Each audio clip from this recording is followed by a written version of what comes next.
مخبرا وآمرا ان اللہ وملائکتہ یصلون علی النبی یا ایہا الذین آمنوا صلوا علیہ وسلموا تسلیما وازواجہ امہاتہم، اور نبی علیہ السلام کی ازواج اہل ایمان کی مائیں ہیں۔ تو حضرت سیدہ خدیجۃ الکبریٰ رضی اللہ تعالی عنہا کے ساتھ حضور علیہ السلام نے نکاح کیا جب آپ کی عمر پاک 25 برس تھی، اور حضرت خدیجۃ الکبریٰ رضی اللہ تعالی عنہا کی عمر پاک 40 سال تھی۔ 15 سال کا فرق، اور حضور نبی رحمت صلی اللہ علیہ وآلہ وسلم کا ایک بیوہ کے ساتھ نکاح کر کے دنیا کو میسج بھی دینا تھا، اور قیامت تک جو ذات رسالت مآب صلی اللہ علیہ وآلہ وسلم پر کھلنے والی زبانیں ہیں ان کو بھی بند کرنا تھا۔ اور اس کی آرزو اور اس کی تمنا جب حضرت خدیجۃ الکبریٰ رضی اللہ تعالی عنہا نے کی، اور اس کی وجہ یہ تھی کہ انہوں نے جب حضور کی دیانتداری کو، حضور علیہ السلام کی شرافت کو اپنے غلام میسرہ کے ذریعے سے سنا، تو اس نے چاہا کہ ایسا شخص جو دیانت و شرافت کے اس مرتبے پہ فائز ہے، میں اس کی خدمت زندگی کا شعار بناؤں۔ چونکہ وہ ایک ایسی خاتون تھی جن کے والد گرامی بہت ساری دولت چھوڑ کر کے چلے گئے، اور ان کو یہ سارا کاروبار سنبھالنا پڑا۔ خدیجہ بنت خویلد، یہ خویلد ان کے والد گرامی تھے، بلکہ میں اگر یوں کہوں کہ چوتھی پشت میں حضور علیہ السلام کا اور حضرت خدیجہ کا نسب جمع ہوتا ہے۔ حضرت خدیجہ کے والد ہیں حضرت خویلد، ان کے والد ہیں اسد، اور ان کے والد ہیں عبد العزیٰ، اور ان کے والد ہیں قصی، اور ادھر حضور علیہ السلام کے والد ہیں حضرت عبداللہ، اور ان کے والد گرامی ہیں حضرت عبد المطلب، اور ان کے والد گرامی ہیں حضرت ہاشم، اور ان کے والد گرامی ہیں حضرت قصی۔ تو گویا چوتھی پشت میں حضور علیہ السلام کے جد امجد اور حضرت خدیجۃ الکبریٰ کے جد امجد ایک ہیں۔ تو ایک شریف قبیلہ تھا، عالی مرتبت خاندان تھا، مکے کی متمول خاتون تھی، اور بیوگی کی زندگی بسر کر رہی تھی، اور انہیں اب نکاح کی آرزو نہیں تھی۔ زیادہ وقت ذکر و فکر میں گزارتی، حرم کے صحن میں آ جاتی، اور اپنے کاروبار میں مصروف رہتی۔ آپ کی شرافت، نجابت، پاک دامنی کی وجہ سے آپ کا لقب اس زمانے میں بھی خدیجہ طاہرہ کے نام سے معروف تھا کہ پاک دامن پاک باز خاتون۔ آپ کا پہلا شوہر ابو حالہ، ان سے 2 بیٹے، اور پھر دوسرے شوہر سے ایک بیٹی ہند کے نام سے موجود تھی۔ پہلے شوہر کے 2 بیٹوں میں سے حالہ انتقال کر گئے تھے، لیکن ہند وہ موجود تھے، اسی وجہ سے آپ کو ام الہند کہا جاتا ہے۔ اور یہ ایمان لائے آپ کے ساتھ ہی، اور صحابیت کے شرف سے مالا مال ہوئے۔ آپ نے حضور کے حلیے کے باب میں جب کسی سے سنا ہو تو حضرت ہند بن ابی حالہ رضی اللہ تعالی عنہ سے مروی روایات حضور کے جمال اور حضور کے حسن کے تذکرے میں آپ ضرور سنتے ہوں گے، چونکہ یہ گھر کے فرد تھے اور انہوں نے حضور کو قریب سے دیکھا تھا، اس لیے حضور کا حلیہ بیان کرتے تھے۔ یہ حضور کے وصاف تھے، حضور کے حلیہ نگار تھے۔ تو نفیسہ نامی ایک خاتون کے ذریعے سے انہوں نے حضور علیہ السلام کو پیغام نکاح بھیجا۔ جب میسرہ نے بتایا سفر شام میں حضور علیہ السلام کی عادات کریمہ کا، حضور کی شرافت و نجابت، حضور کی دیانتداری، معاملہ فہمی، تو یہ کہنے لگی کہ میں اگرچہ بڑے بڑے قریش کے سرداروں کا پیغام نکاح آیا ہے، میں نے مسترد کر دیا، میری یہ آرزو نہیں ہے کہ اب نکاح کی بندھن میں بندھوں، لیکن میں اس شخص کی نوکری کروں گی۔ تو سفر شام سے واپسی کے 2 ماہ 25 دن بعد حضور علیہ السلام کی طرف یہ پیغام بھیجتی ہیں، تو حضور کہتے ہیں کہ میرے پاس تو مال نہیں ہے، ایک متمول خاتون اور مکے کی امیر ترین خاتون، اور میں تو بظاہر مال و زر سے خالی ہوں، تو یہ کیسے ہوگا؟ تو انہوں نے کہا کہ اس کی فکر نہیں ہے۔ پھر رشتہ طے ہو گیا، تو حضرت خدیجہ الکبریٰ رضی اللہ تعالی عنہا نے نکاح کے بعد اپنا سارا مال حضور کے قدموں میں دے دیا۔ عمومی طور پہ یہی ہوتا ہے کہ جب نکاح ہوتا ہے تو شوہر بیوی کو مال دیتا ہے، زیور پہناتا ہے، تحائف دیتا ہے، لیکن حجلہ عروسی میں یہ تاریخ پہلی بار رقم ہوئی کہ بیوی نے سارا مال حضور کے قدموں پہ نچھاور کیا، تو آقا کریم علیہ السلام نے تقویت دین کے لیے وہ سارا مال خرچ کیا۔ تو یہ بات کہی جا سکتی ہے کہ اسلام کی اشاعت میں، اسلام کی تبلیغ میں، اسلام کے فروغ میں حضرت خدیجہ الکبریٰ رضی اللہ تعالی عنہا کے مال نے جو کام کیا وہ تاریخ کا ایک انوکھا باب ہے۔ خیر، رشتہ طے ہو گیا، میں عرض کر رہا تھا۔ تو پھر حضرت حمزہ حضور کے چچا اور حضور کے چچا جناب ابو طالب اور خاندان کے دیگر بزرگ حضرت خدیجہ الکبریٰ رضی اللہ تعالی عنہا کے گھر پہنچتے ہیں، اور ادھر سے ان کے خاندان کے معزز لوگ جمع ہوتے ہیں۔ پھر نکاح ہوتا ہے۔ نکاح کے موقع پر حضور کے چچا جناب ابو طالب نے جو خطبہ پڑھا، میں اس کے صرف 2-3 جملے آپ کے سامنے رکھنا چاہتا ہوں، جس سے آپ کے سینے ٹھنڈے ہوں گے، آپ کی روح کو قرار ملے گا اور آپ تسکین پائیں گے، اور حضور کی نعت اور حضور کا قصیدہ سن کے اہل ایمان کو یقیناً ٹھنڈ ہی پڑتی ہے۔ تینو سینے دی میں ٹھنڈ آکھاں، شہد گلاب تے کھنڈ آکھاں، تینو نبیاں دا میں لاڑا آکھاں، تیرے ہجر دے وچ میں ہاڑا آکھاں۔ اب دیکھیے یہ 2-3 جملے سن لیجئے حضور علیہ السلام کے نکاح کے موقع پہ جو خطبہ ہوا ہے۔ یار وہ جب کسی کا نکاح ہوتا ہے تو بچے جوان ہوتے ہیں بعد میں، تو انہیں شوق ہوتا ہے کہ ہم ذرا ابو کے نکاح کی تقریب دیکھیں، ماں کے نکاح کی تقریب دیکھیں، تو وہ ویڈیو کے ذریعے سے جو چیزیں محفوظ ہوتی ہیں وہ ان کو دکھائی جاتی ہیں، تو بچے کتنے خوش ہو رہے ہوتے ہیں کہ یہ نکاح ہے میری ماں کا اور یہ نکاح ہے میرے باپ کا، اور یہ تقریب کی جھلکیاں ہیں۔ میں تمہیں تمہاری ماں کے نکاح اور تمہارے روحانی باپ کے نکاح کی تقریب کی جھلکیاں دکھانے جا رہا ہوں، تمہارا سینہ کیوں ٹھنڈا نہیں ہوگا؟ ام المومنین کا نکاح ہوا، میرے اور آپ کے آقا و مولا حضور ختم المرتبت صلی اللہ علیہ وآلہ وسلم کے ساتھ، تو ذرا اس نکاح کے خطبے کی جھلکیاں ملاحظہ کر لیجئے۔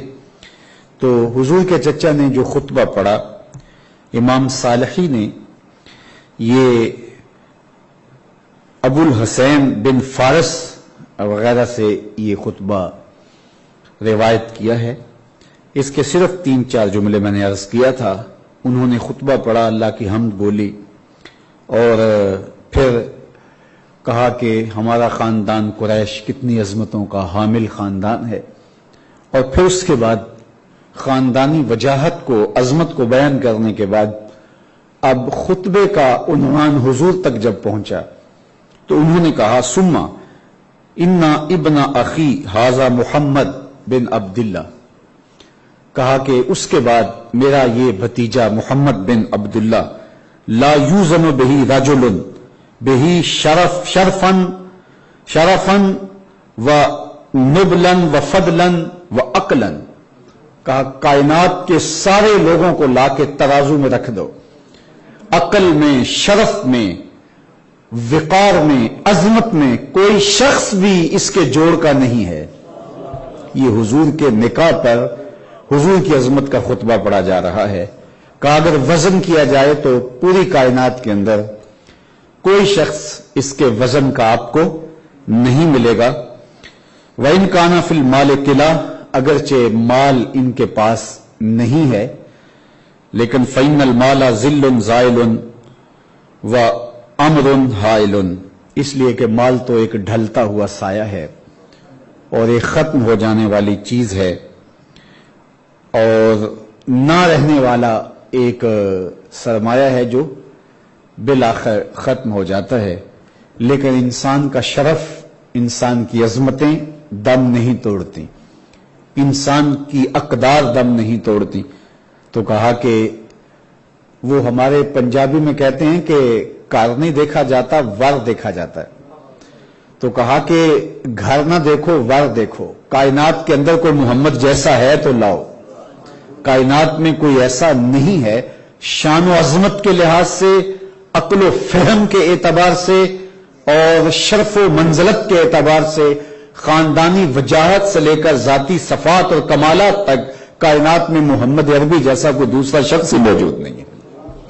رخ مصطفیٰ ہے وہ آئینہ کہ اب اس سا دوسرا آئینہ نہ کسی کی بزم خیال میں، نہ دکان آئینہ ساز میں. یا دوسرے لفظوں میں انہوں نے یہ کہا حسنت جمیع خصالہ صلو علیہ وآلہ. تو یہ حضور علیہ السلام کے نکاح کی کیفیت تھی اور یہ خطبہ اس وقت پڑھا گیا جب حضور نے اعلان نبوت نہیں کیا، بلکہ اسی میں خطبے میں آگے چل کے انہوں نے کہا کہ یہ صورتحال تو یہ ہے کہ اب ان کے پاس مال و زر نہیں ہے، اور لیکن عقل و شرف، فہم و ادراک اور خاندانی وجاہت سے لے کر کے ذاتی اوصاف میں ان کا کوئی ثانی نہیں ہے. لیکن ایک وقت آنے والا ہے کہ تم دیکھو گے. اس کا سادہ مفہوم یہ ہے کہ آج تو تم دیکھ رہے ہو کہ ان کے پاس مال و زر نہیں ہے، یہ کیا ان کے غلاموں کے قدموں میں کیسر و کسرا کے خزانے پڑے ہوں گے. بوریا ممنون خواب راحتش تاج کسرا زیر پائے امتش. اقبال نے کہا خود تو بوریے پہ لیٹتے رہے لیکن کیسر و کسرا کے تاج امت کے قدموں تلے ڈال گئے. شش جہت روشن زیتاب روئے تو ترکو تاجی کو عرب ہندوئے تو گرد تو گردد حریم کائنات از تو خواہم یک نگاہ التفات. تو حضور کی عظمتیں، حضور کی رفعتیں اس موقع پہ بیان کی اور کہا کہ شرف و عظمت میں ان کا کوئی ثانی نہیں ہے. تو حضور علیہ السلام کا حضرت خدیجہ الکبریٰ رضی اللہ تعالی عنہا سے نکاح ہوا. اور یہ بات ذہن میں رکھیں کہ متمول ہونے کے باوجود، ملکہ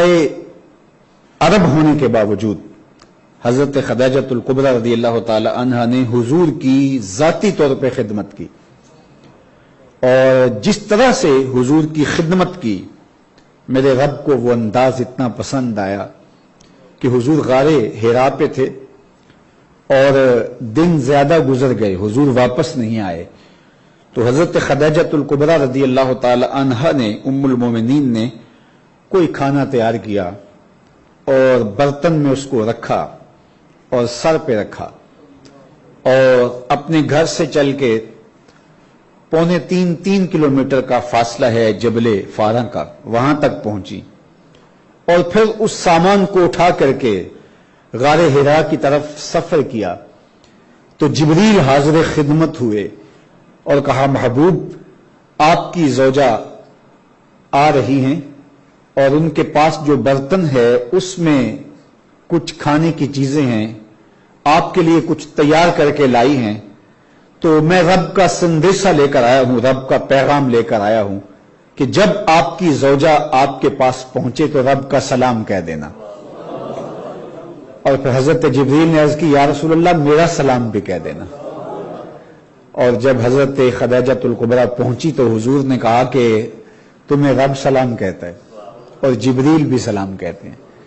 تو کہا کہ وہ تو سلام ہے، خود سلام ہے،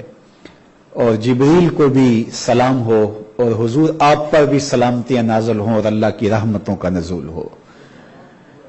تو اللہ کی رحمات کا نزول ہوتا ہے اور میرا رب رب ہو کے سلام کہتا ہے آپ کو، اس لیے کہ آپ کی ادائیں اللہ کو پسند ہیں۔ حضور جس طرح سے آپ سے محبت کرتے تھے، جس طرح آپ سے پیار کرتے تھے اور جس طرح وہ حضور کی ڈھارس بندھاتی تھی،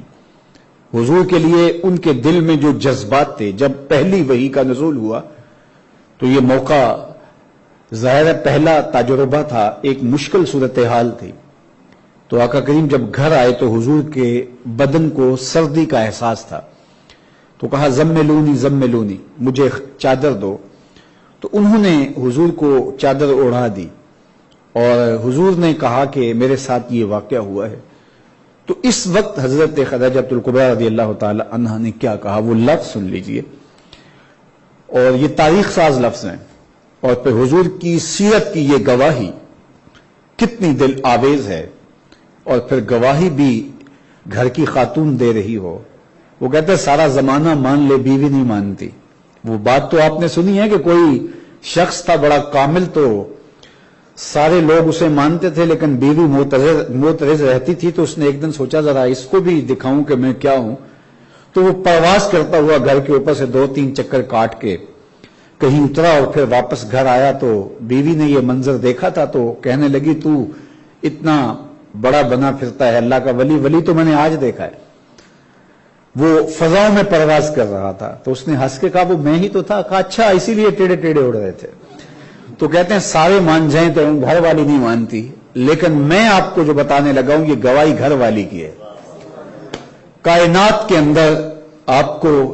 اتنی خوبصورت گواہی کہیں نہیں ملے گی جو حضور کی گواہی حضور کی زوجہ محترمہ نے دی، اور سب سے پہلے حضور پر ایمان لانے والی بھی حضور کی بیوی تھی، حضور کی زوجہ محترمہ تھی۔ تو جب حضور نے کہا کہ میرے ساتھ یہ معاملہ ہوا تو ان کے لفظ سنیے جو کتب حدیث میں موجود ہیں، تاریخ کی ساری کتابوں میں ہے۔ انہوں نے کہا کلا واللہ لا یخزیک اللہ ابدا انک لتصل الرحم وتحمل الکل وتکسب المعدوم وتقری الضیف وتعین علی نوائب الحق۔ 5 چیزیں کہیں۔ پہلے کہا کہ اللہ کی قسم اٹھا کہتی ہوں آپ کو کچھ نہیں ہوگا، آپ پریشان نہیں ہوں، اس لیے کہ آپ کے اندر 5 وصف ہیں، اور یہ وصف جس شخص کے اندر ہوں رحمتیں اس کی صاحباں بن کے رہتی ہیں، اس کو کچھ نہیں ہوتا۔ وہ 5 وصف کون سے؟ سب سے پہلا وصف آپ نے فرمایا کہ انک لتصل الرحم، آپ صلہ رحمی کرتے ہیں، رشتہ داروں کے ساتھ، قریبیوں کے ساتھ آپ کا رویہ بہت خوبصورت ہے، ان کی ڈھارس بندھاتے ہیں، ان کی ضرورت کے وقت کام آتے ہیں، ان کی مدد کرتے ہیں۔ انک لتصل الرحم وتحمل الکل، اور جس کا کوئی بوجھ اٹھانے والا نہیں اس کا بوجھ آپ اٹھاتے ہیں۔ اور تیسری بات وتکسب المعدوم، اور جن کا کوئی کمائی کرنے والا نہیں ہے ان کی ضرورتوں کو آپ پورا کرتے ہیں، لاچاروں کے مددگار ہیں۔ وتقری الضیف، اور آپ لوگوں کے ساتھ جو مہمان بن کے آئیں آپ کے پاس ان کی صحیح دل سے اور اچھے طرح سے مہمان نوازی کرتے ہیں۔ اور 5ویں چیز فرمائی کہ وتعین علی نوائب الحق، اور راہ حق کے اندر جو لوگ مشکل میں مبتلا ہو جائیں آپ ان کے ساتھ کھڑے ہوتے ہیں، ان کی مدد کرتے ہیں، ان کی نصرت کے لیے آپ کھڑے ہوتے ہیں، اپنی جان کی پرواہ کیے بغیر آپ ان کے ساتھ کھڑے ہو جاتے ہیں۔ تو جس شخص کے اندر یہ وصف ہوں، یہ خوبیاں ہوں، یہ کمال ہوں تو وہ کبھی پریشان نہیں ہو سکتا۔ یہ اس مشکل وقت پر آپ کی تسلی تھی، آپ کی تشفی تھی۔ عمومی طور پہ جب شوہر ہی گھبرا جائے، گھر کا سربراہ ہی گھبرا جائے تو خواتین تو پہلے گھبرا جاتی ہیں، لیکن یہ ایک ایسی خاتون تھی کہ حضور علیہ السلام کے دل میں ایک کیفیت پیدا ہوتی ہے تو یہ اس مشکل وقت میں حضور علیہ السلام کو تسلی دیتی ہیں، تشفی دیتی ہیں، اور محبت بھرے کلمات ادا کرتے ہوئے حضور علیہ السلام کی خوبصورت زندگی کا نقشہ حضور کے سامنے رکھتی ہیں، اور حضور کی سیرت حضور کے سامنے رکھ کر کے کوئی باہر سے دلیلیں نہیں لاتی، اندر سے دلیل لاتی ہیں۔ اتنے سونے کو بھی پریشانی آ سکتی ہے، جو اتنے اوصاف حمیدہ کا مالک ہو، جو ان اوصاف کا مالک ہو۔ غریبوں کی دعائیں آپ کے ساتھ ہیں، لاچاروں کی دعائیں آپ کے ساتھ ہیں، یتیموں اور جو ہے وہ لوگ جو یتیموں کی اور بیواؤں کی دعائیں آپ کے ساتھ ہیں، اس لیے آپ کبھی بھی پریشان نہیں ہوں گے۔ تو ساری زندگی حضور علیہ السلام کے ساتھ انہوں نے جس طرح سے حضور کی ڈھارس بندھائی، جب بھی کوئی تکلیف پہنچی تو وہ حضور کے ساتھ کھڑی نظر آئیں۔ شیب ابی طالب میں جب 3 سال تک کی محصوری کے ایام کاٹے حضور اور حضور کے خاندان والوں نے، تو یہ سخت ترین لمحات تھے۔ تو حضرت خدیجہ الکبریٰ رضی اللہ تعالیٰ عنہ نے ان ایام کے اندر بھی خاص طور پہ حضور کا ساتھ اس طرح سے نبھایا کہ تاریخ کا انوکھا باب ہے۔ یہ وہ سخت ترین لمحے تھے کہ بعض اوقات کھانے کے لیے کچھ نہیں ہوتا تھا، درختوں کے پتے کھا کے پیٹ کی آگ بجھانا پڑتی تھی۔ وہ نہ یہاں کوئی غلہ پہنچنے دیتے، نہ پانی پہنچنے دیتے، مشکل ترین حالات تھے۔ اور یہ 2 4 5 دن کی کہانی نہیں تھی، یہ 3 سال کی مسلسل کہانی تھی، لیکن اس کو کاٹا اور خندہ پیشانی کے ساتھ کاٹا۔ لیکن بہرحال تکلیف تو تکلیف تھی، تو ان کی صحت ان ایام کے اندر تیزی کے ساتھ گر گئی، اور اسی سال ہی جب شیب ابی طالب سے باہر نکلے چند ماہ بعد ہی 10 رمضان المبارک کو آپ کا وصال ہو گیا۔ اور پھر آقا کریم علیہ السلام نے اتنا صدمہ کیا، حضور کی مبارک طبیعت پہ اتنا بوجھ آیا کہ اس پورے سال کو عام الحزن کے نام سے حضور نے منایا، غم کا سال۔ حضور علیہ السلام کی زوجہ محترمہ بھی اسی سال انتقال کر گئی، اور حضور کے شفیق چچا بھی اسی سال انتقال کر گئے۔ تو اس سال کو عام الحزن قرار دیا۔ پہلے تو دکھ پہنچتے تھے، تکلیفیں آتی تھیں تو چچا ساتھ کھڑے ہو جاتے تھے، یا ابن اخی کل ما اجبتا، اے میرے بھائی کے بیٹے جو تیرے من میں آتا کرو، میں تمہارے ساتھ ہوں۔ اور ادھر گھر آتے تو ان کی تسلی اور ان کی تشفی اور تسکین بھرے جملے غم غلط کر دیتے۔ اب یہ دونوں جدا ہو گئے تو حضور نے اس سال کا نام عام الحزن، غم کا، تکلیفوں اور اذیتوں کا سال رکھا۔ اور اس کے بعد پھر آقا کریم علیہ السلام نے حضرت سودا سے نکاح کیے۔ جب تک حضرت خدیجہ الکبریٰ موجود رہی حضور نے دوسرا نکاح نہیں فرمایا، اور کبھی ایسا نہیں ہوا تھا کہ حضور ان کا ذکر نہ کریں۔ ام المومنین حضرت سیدہ عائشہ رضی اللہ تعالی عنہا ان کے وصال کے 3 سال بعد حضور کے حجلہ نکاح میں آتی ہیں تو فرماتی ہیں میں نے تو ان کو دیکھا بھی نہیں تھا، لیکن کبھی کسی خاتون پر، حضور کی کسی زوجہ پر، حتیٰ کہ وہ ازواج بھی جو میرے ساتھ ہوتی، مجھے ان پر بھی کبھی رشک نہیں آیا تھا سوائے حضرت خدیجہ الکبریٰ کے۔ حضور کثرت کے ساتھ ان کا ذکر کرتے اور جانور لاتے، ذبح کرتے، اور گوشت کے ٹکڑے حضرت خدیجہ الکبریٰ رضی اللہ تعالی عنہا کی سہیلیوں کے گھروں میں بیچتے۔ کبھی کوئی تحفہ آتا تو حضور اس کا ایک حصہ ان کی سہیلیوں کے لیے جو ہے وہ مختص کر دیتے، ان کو بھجوا دیتے، یہ فلاں کو دے آؤ، یہ فلاں کو دے آؤ۔ تو کہتے ہیں کثرت سے ذکر کرتے۔ تو ایک دن میں نے کہا، میرا ان سے جو رشتہ تھا، میں نے کہا حضور آپ تو ان کا ایسے ذکر کرتے ہیں جس طرح کائنات میں کوئی اور عورت تھی ہی نہیں۔ تو میرے اور آپ کے آقا و مولا نے فرمایا ہاں وہ ہی تھی، وہ ہی تھی۔ جب پورے مکے نے میرا انکار کیا اس نے میرا اقرار کیا، جب پورے لوگ میرے مخالف ہو گئے، پتھر لے کر آ گئے اور وہ میرے ساتھ کھڑی ہو گئی، چٹان بن کے کھڑی ہو گئی، اپنا مال میرے قدموں میں نچھاور کر دیا، اور جس طرح محبت پیش کی یہ کائنات کا انوکھا باب ہے۔ تو فرمایا کہ میں نے پھر ان کے بارے میں کبھی بات نہیں کی ہے۔ تو یہ ان کے لیے حضور علیہ الصلوۃ والسلام کی محبت تھی۔ ایک دن حضور نے 4 لکیریں زمین کے اوپر کھینچی اور صحابہ نے پوچھا کہ یہ کیا ہے، تو فرمایا کہ یہ 4 افضل ترین عورتیں، ان کی کہانی تو میں سنانے لگا۔ تو آقا کریم نے فرمایا افضل ترین عورتیں اس کائنات کی خدیجہ بنت خویلد ہے، فاطمہ بنت محمد ہے، مریم بنت عمران ہے، اور آسیہ امرا فرعون کی بیوی، جو اس محل میں رہ کر کے بھی ایمان کے چراغ کو بجھنے نہیں دیتی۔ تو کہا کہ یہ کائنات کی افضل اور اشرف ترین خواتین ہیں، سیدات نساء العالمین۔ کائنات کے اندر ان کو جو شرف دیا گیا، جو مقام دیا گیا، یہ انہی کا مقسوم ہے۔ حضور کی ساری اولادیں سوائے حضرت ابراہیم کے حضرت خدیجۃ الکبریٰ کے بطن سے ہوئی ہیں۔ حضرت ابراہیم مدنی زندگی میں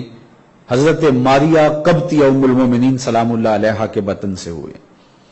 اور باقی حضور کے 2 صاحبزادے حضرت قاسم، جن کے نام کی وجہ سے حضور کی کنیت ابو القاسم ہے، اور حضور کے دوسرے فرزند حضرت عبداللہ، جن کو طیب و طاہر بھی کہا جاتا ہے، یہ دونوں بچپن میں انتقال کر گئے۔ حضرت ابراہیم نے تھوڑی سی عمر پائی، لیکن وہ بھی بچپن میں ہی انتقال کر گئے، اور آقا کریم علیہ السلام نے فرمایا بھی وہ دودھ پیتے تھے، فرمایا اس کا بقیہ دودھ جو ایام رضاعت کے اندر فوت ہو گیا، ابھی دودھ پورا نہیں کیا تھا، تو بقیہ دودھ جنت میں حوریں پلائیں گی، اور کہا کہ اگر میرا بیٹا ابراہیم زندہ ہوتا تو وہ نبی ہوتا، لیکن حضور کے بعد چونکہ نبوت کا دروازہ بند کر دیا گیا ہے، اور باقی نبیوں کو یہ اعزاز دیا گیا کہ ان کے بیٹے بھی نبی ہوئے۔ کتنے نبی ہیں جن کی اولادیں بھی نبی ہوئیں، بلکہ حضرت ابراہیم علیہ السلام کی خوش قسمتی دیکھیے، ایک بیٹا اسماعیل کعبۃ اللہ کا امام ہے اور سر پہ نبوت کا تاج سجا ہے، اور دوسرا بیٹا اسحاق مسجد اقصی کا امام ہے اور سر پہ نبوت کا تاج سجا ہے۔ اسماعیل کی اولاد سے حضور آتے ہیں، اور حضرت اسحاق کی اولاد سے نبیوں کا سلسلہ تو ذہب ہے۔ یار کائنات میں کوئی ایسا خوش نصیب باپ ہوگا جس کے 2 بیٹے نبی ہوں، اور ایک کعبۃ اللہ کا امام ہو، دوسرا مسجد اقصی کا امام ہو۔ آپ کے پاس تیز رفتار سواری تھی، تو کبھی آپ مسجد اقصی میں آتے اور الخلیلیہ میں جو ہے وہ آپ رہائش رکھتے، اور کبھی آپ مکہ المکرمہ میں آتے اور مسفلہ میں آپ کی رہائش ہوتی۔ یہ حضرت ابراہیم یہاں رہائش رکھتے تھے جب بھی مکہ المکرمہ میں آتے، تو کبھی ادھر جاتے اور کبھی ادھر جاتے۔ دونوں بیٹے امام بھی ہیں اللہ کے پاکیزہ گھروں کے، اور دونوں بیٹے پیغمبر بھی ہیں۔ تو کتنے نبی ہوئے جن کی اولادیں نبی ہیں، جن کے باپ نبی، جن کے بھائی نبی، جن کے بیٹے نبی، لیکن حضور در یتیم ہیں، حضور کا کوئی بھائی نہیں ہے۔ نبیوں کے بھائی ہوئے ہیں، حضور کا بھائی ہوتا اور نبی نہ ہوتا، بھائی نہیں ہے۔ باقی نبیوں کے بیٹے نبی ہوئے، حضور کا بیٹا ہوتا اور نبی نہ ہوتا، کوئی بیٹا اس عمر تک پہنچا ہی نہیں ہے۔ تو یہ ختم نبوت کی دلیل ہے کہ اگر کسی نے نبی ہونا ہی ہوتا حضور کے بعد تو حضور کا صاحب زیادہ ہوتا، نبی زیادہ نبی ہوتا۔ تو یارو جب اللہ نے اس کو منظور نہ کیا کہ میرے محبوب کے بعد محبوب کا بیٹا بھی نبی نہیں ہو سکتا، تو کوئی آنکھوں سے کانا نبی ہو سکتا ہے؟ تو جب رسول اللہ کا فرزند بھی نبی نہیں ہے، شہزادہ رسول بھی نبی نہیں ہوا، اور اللہ نے ان کو بھی اٹھا لیا، آقا کریم علیہ الصلوۃ والسلام کی آنکھوں کی ٹھنڈک، دل کا قرار اور روح کا چین، اور وہ لمحے کتنے دردناک تھے جب حضرت ابراہیم کا انتقال ہوا اور حضور ان کے سرہانے تھے، وَعَيْنَا رسول اللہ تذرفان، حضور کی آنکھوں میں آنسو تھے، اور آقا کریم نے فرمایا بیٹا دل غم زدہ ہے، آنکھیں رو رہی ہیں، لیکن زبان سے وہی کہوں گا جس سے رب راضی ہوگا۔ تو حضور کے بعد نبوت کا دروازہ بند کر دیا گیا۔ پس خدا بر ما شریعت ختم کر، بر رسول ما رسالت ختم کر۔ تو ساری اولاد حضور کی ام المومنین حضرت خدیجۃ الکبریٰ رضی اللہ تعالی